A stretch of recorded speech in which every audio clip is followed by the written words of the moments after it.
Paano ba gumawa ng PRN gamit ang ating SSS app? So, reminder po ulit, dapat ay may online account tayo sa SSS. Pindutin lang natin ang may social security system. Tapos, login lang po tayo.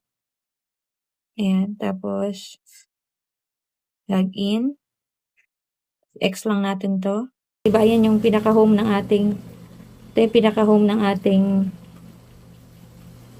SSS account. Punta tayo sa PRN. Gagawa ko ng PRN for February. Ipapakita ko lang sa inyo paano siya ginagawa. So, una, dyan kayo, PRN, contributions, and then, create. Ang gagawin ko naman na membership type ko ay voluntary. So, depende sa inyo kung OFW. Pwede din ang OFW dito sa ating online account. Yes, pwede yan siya. Dahil nasubukan na din yan ng kapatid ko. Gamit yung kanyang online app. So, sa voluntary lang tayo. Is ito yung babayaran ko.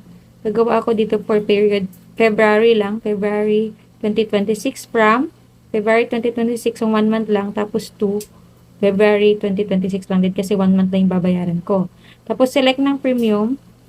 Sinelect ko lang yung pinaka minimum ngayon na payment for voluntary is 750 pesos.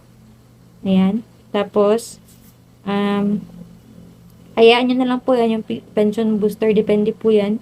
Hindi ko pa masyado kabisado kung ano yan. Huwag nyo lang i-check yan, pabayaan nyo lang yan, huwag nyo lang yan lagyan. Tapos, generate PRN. Tapos, pag generate mo ng PRN, and makikita mo, i-review mo lang.